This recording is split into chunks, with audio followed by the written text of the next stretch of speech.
कि जब आपके एग्जाम स्टार्ट हो गए हैं आपके पास टाइम टेबल जरूर होना चाहिए। टाइम का यूज करना है, टाइम का मिसयूज नहीं करना है। पेपर के बीच में उसमें कम से कम आपको 8 घंटे तो पढ़ना ही है। कुछ बच्चे 11 घंटे भी करते हैं, कुछ बच्चे 12 घंटे भी करते हैं। तो पूरे तौर पर हर एक तरीके का जो डिस्ट्रैक्शन है उससे दूर रहिए, क्योंकि आपका ये जो कीमती समय है ये वापस नहीं आने वाला दोस्त, है ना।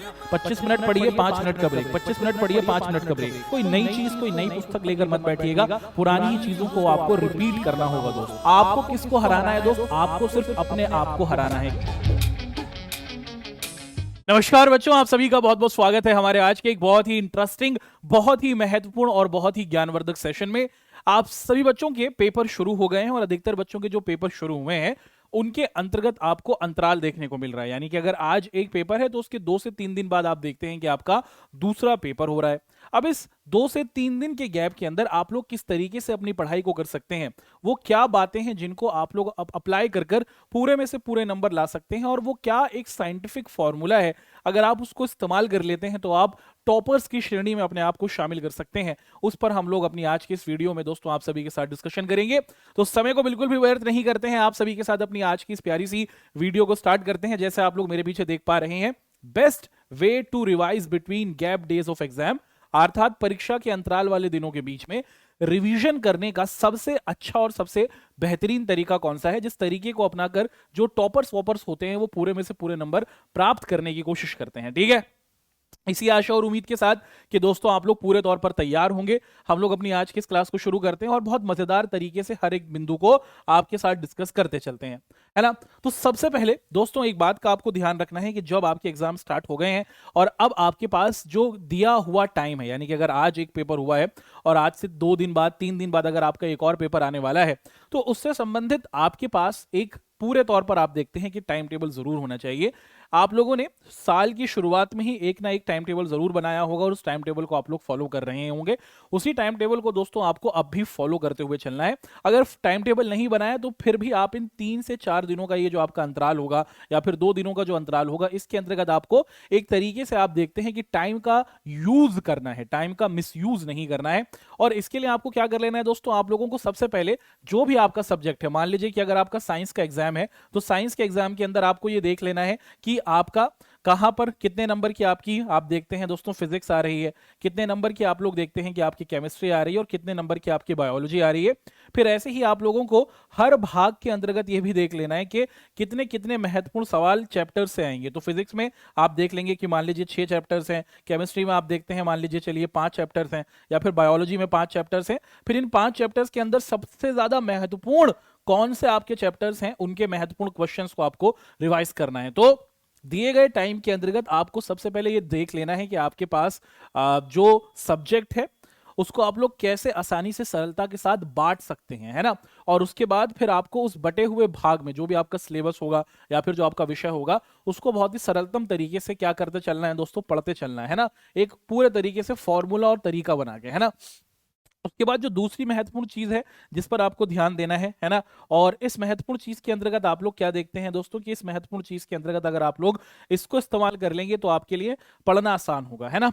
याद रखिएगा कि हर इंसान जो होता है उसकी माइंड की जो कैपेसिटी होती है ना, या फिर आप देखते हैं कि मस्तिष्क को यूज करने की जो कैपेसिटी होती है वो 8 घंटे मैक्सिमम होती है ना। दिन में अगर हम लोग 24 घंटे देखते हैं दोस्तों तो 8 घंटे आप अपने काम के लिए, 8 घंटे आप देखते हैं दोस्तों कि आपके काम के लिए पूरे तौर पर निर्धारित हो। तो आप जो भी आपकी पढ़ाई का समय होगा पेपर के बीच में, उसमें कम से कम आपको 8 घंटे तो पढ़ना ही है। ज्यादा आप कर सकते हैं जितना आप करना चाहें, तो कम से कम आपको 8 घंटे की तो प्रिपरेशन करनी है, क्योंकि साल भर आपने जितना पढ़ा या फिर आपने नहीं पढ़ा वो अब चला गया है ना। अब आप इस दिए हुए कम टाइम के अंतर्गत कम से कम 8 घंटे की तो आपको पढ़ाई करनी ही करनी है। कुछ बच्चे 11 घंटे भी करते हैं, कुछ बच्चे 12 घंटे भी करते हैं।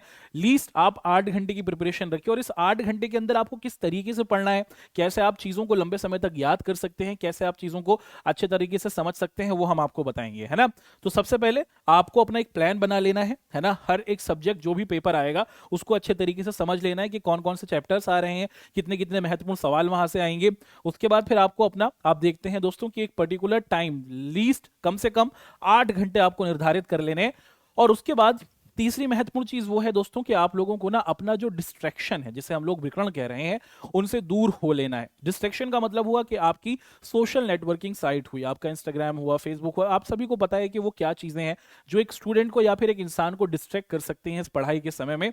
यूट्यूब एक ऐसा माध्यम है जहां से आप लोग अपनी पढ़ाई को कर सकते हैं, है ना, उसको आप इस्तेमाल कर सकते हैं, लेकिन जो कोई और डिस्ट्रैक्शन है ना, उससे आपको बच के चलना है। अगर आपका फ्रेंड सर्कल है जो आपको पढ़ाई से डिस्ट्रैक्ट करता है, तो भैया उनसे उनसे भी आप अपने आप को दूर कर लीजिए। ऐसे लोगों की संगति में रहिए जो आपको मोटिवेट करें, ऐसे लोगों की संगति में ना रहिए जो आपको डीमोटिवेट या फिर हतोत्साहित करें, है ना। तो पूरे तौर पर हर एक तरीके का जो डिस्ट्रैक्शन है उससे दूर रहिए। आसपास पढ़ाई के समय या फिर पेपर के समय कोई शादी आ रही है, कोई पारिवारिक आप देखते हैं कि समारोह हो रहा है, तो कृपया करके अपने आप को उस समारोह से आप अगर बचा सकें तो बचाइए, क्योंकि आपका ये जो कीमती समय है ये वापस नहीं आने वाला दोस्त, है ना। ये आपकी जिंदगी का आधार बनने वाला है, ये नंबर आपके भविष्य को बनाने वाले हैं। शादियां जिंदगी में हजारों आ जाएंगी, है ना। तो आपको कृपया करके किसी भी बर्थडे में, शादी में इनसे बचना है। किसी और जो आपको डिस्ट्रैक्ट करने वाली चीजें हैं उनसे भी बचते चलना है। तीसरी महत्वपूर्ण चीज तो ये रही, और जैसे मैंने आपको बताया था कि दोस्तों हमें सबसे पहले ये ध्यान रख लेना है कि हमें 8 घंटे तो पढ़ना है, लेकिन सर इन 8 घंटे में पढ़ाई किस तरीके से करनी है, जरा ये तो बता दीजिए। चलिए दोस्तों, डिस्ट्रैक्शन से बचते हुए हम जिस चीज पर आप सभी को लेकर आए हैं और जिस चीज को लेकर हमारी ये वीडियो आज बन रही है, वो सबसे ज्यादा महत्वपूर्ण बिंदु मैं आपके सामने यहां पर अब प्रस्तुत कर रहा हूं। जैसे आप लोग मेरे पीछे देख पा रहे हैं दोस्तों, एक तकनीक है ना, इसको हम लोग क्या कहते हैं दोस्तों, इसे कहा जाता है पोमोडोरो तकनीक, है ना। बड़ा ही पिक्यूलियर सा, बड़ा ही विचित्र सा इसका नाम है। इस तकनीक के अंदर पढ़ाई करने की ये सबसे साइंटिफिक या फिर सबसे बेहतरीन तकनीक मानी जाती है। इसमें पढ़ा किस तरीके से जाता है या फिर चीजों को रिवाइज किस तरीके से किया जाता है, इसमें करना ये होगा दोस्तों, है ना। ये एक ऐसी तकनीक है जो आपको फोकस्ड तरीके से आपको बेस्ट पढ़ाई करने में आपकी मदद करती है, और इसमें पढ़ते हुए आपको छोटे छोटे ब्रेक लेने होते हैं। पढ़ाई किस तरीके से करेंगे, इसके अंदर आपको 25 मिनट के लिए पढ़ना होगा। मान लीजिए कि मेरा, अगर मैं देखता हूं दोस्तों कि हिंदी का एग्जाम है, तो मुझे सबसे पहले मेरा एक चैप्टर है, तो मैं उस चैप्टर को आप देखते हैं दोस्तों कि 25 मिनट के लिए पढ़ूंगा, है ना। और उसके बाद आप लोग क्या करेंगे दोस्तों, उसके बाद उस 25 मिनट में ना आपको पूरी एकाग्रता के साथ पढ़ना है। किसी के बारे में नहीं सोचना है ना, कहीं पर आपका ध्यान नहीं जाना है। रोशनी वाले कमरे में बैठकर, जहां पर अच्छे तरीके से प्राकृतिक रोशनी आ रही हो, वहां पर आपको बैठना है और 25 मिनट फुल फोकस्ड तरीके से आपको अपनी पढ़ाई करनी है। उसके बाद फिर आपको क्या करना है दोस्तों, 5 मिनट का ब्रेक लेना है ना। 25 मिनट आपने पढ़ा और फिर 5 मिनट का आपने क्या किया दोस्तों, ब्रेक किया, ठीक। और फिर उसके बाद 5 मिनट के ब्रेक के बाद आपको क्या कर लेना है दोस्तों, फिर 5 मिनट के ब्रेक के बाद फिर आपको दोबारा से क्या करना है, 25 मिनट के लिए पढ़ना है। फिर दोबारा से 25 मिनट पढ़ने के बाद 5 मिनट का ब्रेक लीजिए, ठीक है। 25 मिनट पढ़िए, 5 मिनट का ब्रेक लीजिए, 25 मिनट पढ़िए, 5 मिनट का ब्रेक लीजिए। इस तरीके से 25 25 25 जब आप 4 बार कर लेंगे तो आपको फिर क्या करना होगा, फिर आप कम से कम 15 से 20 मिनट का ब्रेक ले सकते हैं।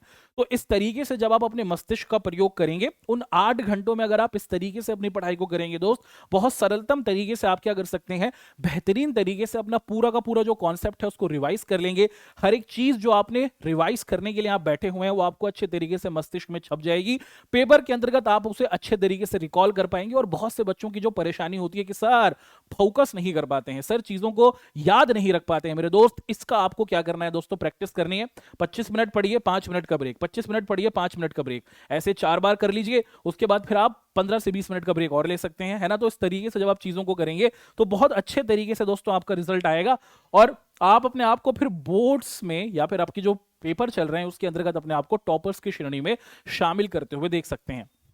जैसे मैंने बताया कि जो भी आपका सब्जेक्ट आए ना, उसको आप लोग क्या कर लीजिए दोस्तों, उसको तोड़ना शुरू कर दीजिए। तोड़ने से तात्पर्य है कि दोस्तों आप लोग बांटना शुरू कर दीजिए। जैसे अगर हम लोग सोशल साइंस के संदर्भ में देखें, हमारे पास होती है हिस्ट्री, हमारे पास होती है ज्योग्राफी, हमारे पास होती है पॉलिटिकल साइंस और हमारे पास होती है इकोनॉमिक्स। अब इसमें कितने अध्याय हैं, मान लीजिए कि हिस्ट्री में अगर 8 चैप्टर हैं, तो 8 में से मेरे को कितने बहुत अच्छे तरीके से आते हैं, जो मैं जानता हूं उनको आप देखते हैं कि मैं और अच्छे तरीके से प्रैक्टिस करूंगा, है ना। जिनको नहीं जानता उन पे कम प्रैक्टिस करने की अब जरूरत है ना। कोई नई चीज देखिए, एग्जाम जब आपका आने वाला है, अगर मान लीजिए कि आज मैं एक पेपर देकर आया हूं और 2 दिन बाद मेरा पेपर है, तो किसी नई चीज को सीखने में आपको तत्परता नहीं दिखानी है। जो चीजें आप जानते हैं उसको मल्टीपल तरीके से रिवाइज कीजिएगा। किसी नए मैथ के सवाल को अपने सामने प्रस्तुत मत कीजिएगा, आप उसमें कंफ्यूज हो जाएंगे, है ना। जितनी पढ़ाई आपने की है उसको आपको ध्यान रखना है। कोई नई चीज, कोई नई पुस्तक लेकर मत बैठिएगा, पुरानी ही चीजों को आपको रिपीट करना होगा दोस्त, है ना। इस तरीके से आप करेंगे तो अपने भाग को, जो भी आपका सिलेबस का भाग है, उसे बांट लीजिए। उसके उसके बाद दिए गए समय के अंतर्गत 8 घंटे आपको पढ़ाई करनी है कम से कम, और पढ़ाई करने के लिए जो तरीका मैंने आपको बताया दोस्तों, हमारी जो तकनीक है उसको आपको फॉलो करना है ना। एक और अच्छी चीज है, ये कुछ बच्चों के लिए एप्लीकेबल है, ऐसा नहीं कि ये सभी के लिए एप्लीकेबल है ना। बहुत से दोस्त आपके होंगे दोस्तों जो पढ़ाई को लेकर सीरियस होंगे, बहुत से बच्चे ऐसे होते हैं जो चीजों को किसी को बताकर अच्छे तरीके से याद कर पाते हैं, है ना।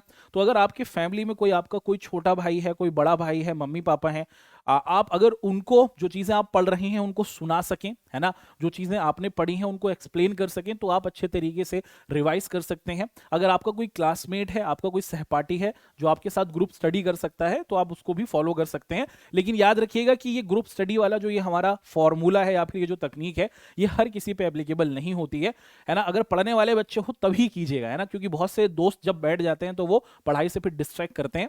तो अगर आपके फैमिली में कोई आपका साथी है, कोई बड़ा भाई है, कोई बड़ी बहन है, मम्मी पापा, चाया ताया चाची, है ना, तो उनके साथ आप इसको कर सकते हैं और जो पढ़ा है उनको सुनाइए, वो आपको सुनेंगे, कुछ गलतियां होंगी तो फिर वो आपको फीडबैक देंगे, फिर आपको उसको अपने आप को उसमें अच्छा बनाना है ना।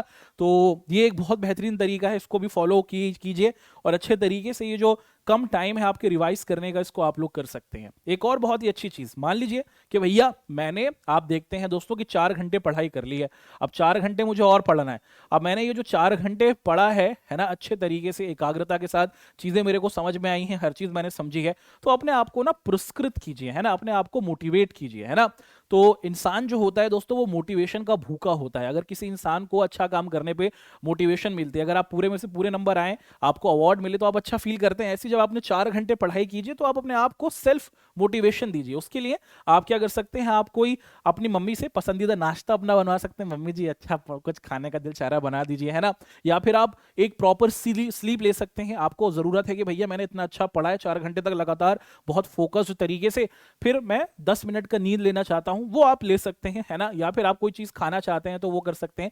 एक कोई प्यारा सा आप देखते हैं कि दोस्तों सुहाना सा गाना अगर आप सुनना चाहें, अपने आप को एंटरटेन करना चाहें, तो वो भी कर सकते हैं। लेकिन उस गाने में बह मत जाइएगा, पूरा फोकस अपने पढ़ाई पर रखिएगा। तो सेल्फ मोटिवेशन आप अपने आप को पुरस्कृत जरूर करें और इस तरीके से दोस्त आप अच्छे में से अच्छे नंबर ला सकते हैं और अपने पूरे में से पूरे नंबर लाते हुए अपने आप को टॉपर बना सकते हैं। आखिरी सजेशन जो हम आपको देना चाहेंगे दोस्त, वो ये है कि आप लोग अपना ध्यान रखें। पेपर के अंतर्गत बच्चे बहुत ज्यादा डिमोटिवेट हो जाते हैं, या फिर आप देखते हैं कि वो हद से ज्यादा हाइपर हो जाते हैं, एंजाइटी में हो जाते हैं, उनके अंदर तनाव आ जाता है, घबरा जाते हैं। बहुत से बच्चे हैं जो पहली बार बोर्ड के एग्जाम्स दे रहे होते हैं, तो उनको पता नहीं होता कि वो कैसे इस एग्जाम के प्रेशर को होल्ड कर सकें। तो ध्यान रखिएगा, 8 घंटे पढ़ाई कीजिए, उसके बाद प्रॉपर जो आपकी स्लीप है उसको लीजिए, पौष्टिक खाना खाइए, है ना, और ऐसा खाना खाइए जो संतुलित हो, जो आपको पूरे तरीके से फिट रख सके। अपनी बॉडी को शारीरिक तौर पर और मानसिक तौर पर अपने आप को फिट रखिएगा। किसी तरीके का एक्स्ट्रा प्रेशर अपने दिमाग के ऊपर मत आने दीजिएगा। दूसरे लोग क्या तैयारी कर रहे हैं, दूसरे लोग किस तरीके से पढ़ाई कर रहे हैं, उस पर बिल्कुल भी फोकस नहीं करना। आपको किसको हराना है दोस्त, आपको सिर्फ अपने आप को हराना है कि अगर आज मैंने 4 चैप्टर्स का रिवीजन अच्छे से किया है तो कल मुझे 5 चैप्टर्स का रिवीजन करना है। आज मैंने अगर 5 चैप्टर्स का रिवीजन किया है तो मुझे कल 6 चैप्टर्स का रिवीजन करना है। आपको अगर हराना है अपनी जिंदगी के अंदर तो सिर्फ अपने आप को हराना है। जो आपका सबसे बड़ा दुश्मन है दोस्त वो आप खुद ही हैं, है ना। इसी दुश्मन को अगर हम हराएंगे तो हम अपने आप को जिता पाएंगे, है ना। तो अगर आपको किसी के साथ कंपीट करना है, किसी के साथ अगर हमारी प्रतियोगिता है दोस्तों, तो वो हम खुद ही हैं। जिस दिन अगर आपने अपने आप को हराना शुरू कर दिया, जिस दिन अगर हमारे अंदर ये तत्परता आ गई कि हम अपने आप को हर दिन अपने से बेहतर बनाएंगे, तो फिर आप जरूर अपने आप को एक सफल व्यक्ति के तौर पर बनते हुए देखेंगे, है ना। तो इन्हीं बातों के साथ दोस्तों हम क्या करते हैं, अपने आज के सेशन को समाप्त करते हैं। उम्मीद करते हैं कि जो बातें आपको बताई गई हैं आप लोग इसका जरूर अनुसरण करेंगे। ये सारी के सारे तरीके हैं जिसको अगर आप लोग इस्तेमाल करना शुरू कर देते हैं तो आप अपने पेपर में पूरे में से पूर्ण नंबर प्राप्त करेंगे। अपना ध्यान रखिएगा। पीडब्ल्यू हिंदी मीडियम कक्षा 9th कक्षा 10वीं का ये जो हमारा चैनल है ये आपकी मदद के लिए हमेशा तत्पर है। आप लोग जरूर कॉमेंट करके बताएं कि आपको हमारी वीडियो कैसी लगी। उसी के साथ साथ आप लोगों को एक और चीज भी बतानी है कि अगर आप किसी और चीज को लेकर डिफिकल्टी में है, पढ़ाई से संबंधित किसी और समस्या से ग्रसित हैं, है ना, किसी चीज का सलूशन प्राप्त करना चाहते हैं, तो आप लोग जरूर उस टॉपिक को कमेंट के अंदर लिख दीजिए और जैसी भी आपकी डिमांड होगी उस पर जरूर हम और हमारी टीम आपके सामने वीडियो बनाएगी और आपकी मदद करेगी। इसी आशा और उम्मीद के साथ दोस्तों कि आप लोग अपनी पढ़ाई को बहुत एकाग्रता के साथ करेंगे, जो तकनीक बताई है उसको फॉलो करेंगे। हम लोग आप सभी के साथ लेते हैं विदा। अपना ध्यान रखिएगा। धन्यवाद।